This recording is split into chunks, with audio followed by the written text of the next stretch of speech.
कहाँ पे है, अब हमें प्लेसेंटा निकालना है। तो थर्ड स्टेज मैनेजमेंट में हमें क्या करना है, पहले रूल आउट करना है। रूल आउट करके देखेंगे कहीं दूसरा बेबी तो नहीं है। अगर दूसरा बेबी होगा, जैसे ट्विंस है, नॉर्मल डिलीवरी हो रहा है, तो हमें ऑक्सीटोसिन अभी नहीं देना है, ठीक है। इसीलिए रूल आउट करना is a preliminary step. Rule out करेंगे कहीं दूसरा बच्चा तो नहीं है, अब हमारे इस मदर में दूसरा बच्चा नहीं है, तो हम क्या करेंगे, अब ऑक्सीटोसिन जो हमने लोड करके रखा है उसको हम कहाँ पे देते हैं, मदर के थाई में कैसे देते हैं, आईएम देते हैं। तो आईएम में हम क्या करते हैं, 90 डिग्री बैक पुश करते हैं ना, उसके बाद पुश करेंगे, ठीक है। सपोज हमने आईएम इंजेक्शन 10 यूनिट दे दिया, उसके बाद हम क्या करेंगे, अब प्लासेंटा को डिलीवर करेंगे। प्लासेंटा डिलीवर करने के लिए कौन सा मेथड यूज होता है, सीसीटी यानी कंट्रोल कॉर्ड ट्रैक्शन। क्या होता है, कंट्रोल कॉर्ड ट्रैक्शन। तो यानी ये आपका कॉर्ड हो गया, ठीक है। ट्रैक्शन यानी पुल करना, और कंट्रोल यानी कंट्रोल तरीके से, ठीक है। तो अब हमको क्या करना है, ये जो है इसको लपेट के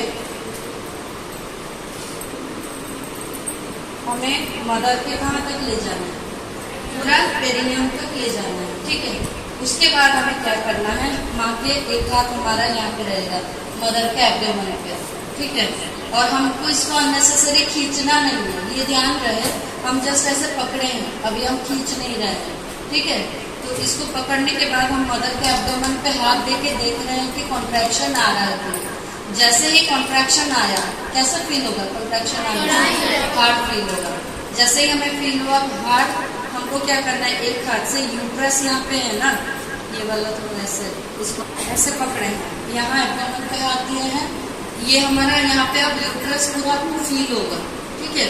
बच्चा निकल गया, यहाँ पे पूरा आपको जो भी बल्जिंग फील होगा वो यूट्रस है, राइट। तो हम हाथ रखे हैं, जैसे ही हमको पूरा कड़ा महसूस हुआ यूट्रस, तो हम एक हाथ से प्रेशर उल्टा की ओर देंगे, उधर, ठीक है, यहाँ नहीं देना, प्रेशर हमको उधर की ओर देना है, यानी अपवर्ड देना है, और ये प्रेशर डाउनवर्ड रहेगा, नीचे की तरफ, दोनों ऑपोजिट होंगे। समझ में आया? ये इसको कहते हैं कॉर्ड ट्रैक्शन और इसको कहते हैं काउंटर ट्रैक्शन। कॉर्ड के विपरीत दिशा में हमें ट्रैक्शन देना है, यूट्रस को प्रेशर देना है। तो ये अपवर्ड और ये इधर, मतलब यूट्रस आ ना जाए, ठीक है, उसको प्रिवेंट करने के लिए हम उसको उधर की ओर देते हैं और कॉर्ड को ऐसे ऐसे करते हैं। अननेसेसरी बहुत ज्यादा जोर से खींचना नहीं है। अभी तक हमारा प्लेसेंटा नहीं आया, अब कॉन्ट्रैक्शन बंद हो गया तो हम रुक जाएंगे, फिर एब्डोमेन में हाथ दे के रखेंगे, वेट करेंगे अगला कॉन्ट्रैक्शन आए। जब भी कॉन्ट्रैक्शन आएगा तभी ही सीसीटी करना है, बिना कॉन्ट्रैक्शन का सीसीटी कभी नहीं करना है, ठीक है। अब रही बात, ये हम कब तक करेंगे, अंदर में प्लासेंटा सेपरेट होगा, ठीक है। प्लासेंटा सेपरेट होगा तो क्या होगा, तो ये अगर ऐसे जुड़ा हुआ है प्लासेंटा, अगर ये जब तक सेपरेट नहीं होगा तब तक हम खींचेंगे तो क्या होगा, जबरदस्ती खींचने से कुछ टुकड़े यहाँ रह जाएंगे, ब्लीडिंग सीवियर होगा, तो हमें खींचना नहीं है। ये प्लासेंटा क्या होता है, धीरे धीरे माँ का यूट्रस ऐसे कॉन्ट्रैक्ट हो रहा है ना, तो ये कॉन्ट्रैक्शन से अपने आप ये छूटते जाएगा, तो ऑटोमेटिकली वो प्लासेंटा सेपरेट हो जाएगा। जब सेपरेट होगा तो वो हैवी है ना, तो वो प्रेशर से अपने आप नीचे की ओर आएगा, नीचे की ओर आएगा तो आपका कॉर्ड का लंबाई बढ़ेगा। आप यहाँ तक लेके रखे हैं तो कॉर्ड का लंबाई बढ़ गया, बाहर की सडन गश ऑफ ब्लड आएगा, क्योंकि जब सेपरेट होगा तो ब्लड ब्लीडिंग हो गई ना। तो हमें देखना है, वेट करना है साइंस ऑफ प्लेसेंटल सेपरेशन का, और प्लेसेंटा सेपरेट जब होगा तब कॉर्ड की लंबाई बढ़ेगी और क्या होगा, ब्लड, पूरा गश ऑफ ब्लड आएगा, ठीक है। अब फिर हम मतलब वो भी देख रहे हैं और ये सीसीटीवी कर रहे हैं, ठीक है। अब यहाँ तक हमने देखा हमारा कॉर्ड का लंबाई बढ़ गया, ब्लड भी आ गया, और हमें अब प्लेसेंटा क्या हो रहा है, विजिबल हो रहा है, ठीक है। अब हम क्या करेंगे, इसको जब ये विजिबल हो जाएगा, ये जब आता है तो ये ऐसे साइड से होते हुए आता है, ठीक है। इस तरह से ये सीधा नहीं आता, तो हमें इसको क्या करना है, इसको होल्ड करना है और इस तरह से घुमाते हुए, ठीक है, इसको रोटेट करते हुए घुमाते हुए आराम से प्लेसेंटा को निकालना है।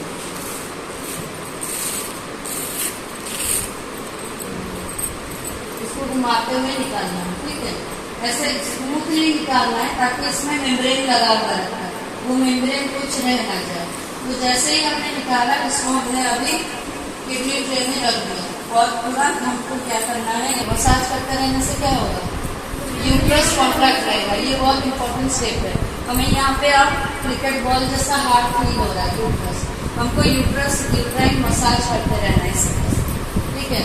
यूट्राइन मसाज का क्या पर्पज है, कॉन्ट्रैक्शन को बनाए रखना है। तो हम यूट्रस मसाज कब तक करेंगे, जब तक हमें यूट्रस, अभी जब प्लासेंटा निकल जाता है हमको ये सॉफ्ट फील होगा, तो सॉफ्ट फील होने मतलब होगा तो हमें मसाज करते रहना है। और कब तक करेंगे, जब तक यूट्रस हमें एकदम कड़ा क्रिकेट बॉल जैसा ना फील हो। तो ये हमको अब कड़ा फील हो गया, हम क्या करेंगे, थोड़ा सा हल्का ऐसे पुश देंगे तो क्या होगा, यहाँ पे जो भी रिटर्न मतलब ब्लड का क्लॉट्स होगा वो सब निकल जाएगा। उसके बाद हम दूसरा पेरिनियल पैड से, सपोज ये दूसरा है, हम क्या करते हैं, उसको साफ करते हैं, थोड़ा सा अंदर लेके उसको साफ करते हैं, जो भी रिटर्न मतलब बेड्स है और क्या है ब्लड है सबको क्लीन कर देते हैं। उसके बाद दूसरे पेरिनियल पैड से क्या करते हैं, इसको अभी थोड़ा सा अंदर करके इसको पहना के रखते हैं, ठीक है। उसके बाद हमारा काम क्या है, ये जो प्लासेंटा है, प्लासेंटा को एग्जामिन करेंगे। इसमें क्या देखते हैं, ये उसका मैटरनल सरफेस, ये साइड को फिटल सरफेस कहते हैं, ठीक है। तो मैटरनल सरफेस में ऐसे कॉटिलिडेंस जैसा होता है, तो यहाँ पे कोई बेड्स छूटे नहीं, मतलब ये पूरा बराबर होना चाहिए। आपको लगेगा कहीं पे कुछ धसा हुआ है, मतलब इसका कुछ हिस्सा अंदर में है, ठीक है। तो ये हमको प्लासेंटा का ये चेक करना है। मैटरनल सरफेस में कोटिलिडन चेक करेंगे सब बराबर में है। फिटल सरफेस में देखेंगे कि यहाँ से भी मेम्ब्रेन्स कहीं छुटा हुआ नहीं है, और जो मेम्ब्रेन्स लटका हुआ रहता है फिटल मेम्ब्रेन, उसको भी देख लेंगे कहीं पे वो छेद नहीं है, मतलब बराबर सब और से इंटैक्ट है, ठीक है। उसके बाद यहाँ पे हम देखेंगे अम्बिलाइकल कॉर्ड में कॉटन से ऐसे पोंछ के देखेंगे तो हमें दिखेगा 2 आर्टरी और एक वेन। वेन थोड़ा मोटा दिखेगा, ब्लूइश दिखेगा, 2 आर्टरी दिखेगा। अगर एक आर्टरी एक वेन होगा तो हमें नोट करना है, उससे बच्चे को कुछ कंजेनिटल डिफेक्ट हो सकता है, ठीक है। अब हमने देखा प्लासेंटा सब कुछ नॉर्मल है, तो हमको क्या करना है, कुछ भी मतलब एग्जामिनेशन ऑफ प्लासेंटा किया, कोई एबनॉर्मलिटी नहीं है, इंस्ट्रूमेंट को रिमूव किया हमने और ये प्लासेंटा को डस्टबिन येलो बिन में डाल दिया, ठीक है। अब उसके बाद क्या करना है, मदर को रीएश्योर करना है और जितना भी हमने इंस्ट्रूमेंट को यूज किया उसको डिस्कार्ड करना है, ठीक है। मदर का डिलीवरी हो गया, हमने डिस्कार्ड कर लिया, हैंड वॉश करना है। सारे इंस्ट्रूमेंट जो हमने यूज किए उसको क्या करना है, स्टरलाइज करना है।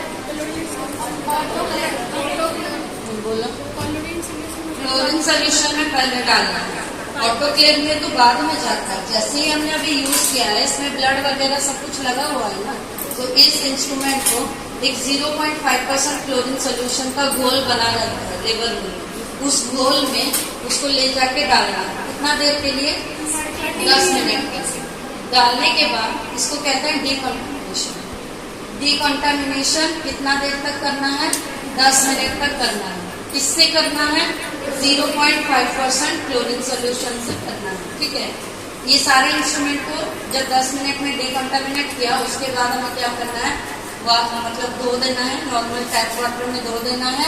धोने के बाद जो बॉयलर होता है ना, एक मतलब रेक्टेंगल जैसा बना हुआ होगा जिसको खोलने से अंदर में पानी होता है, उसमें डाल देना है।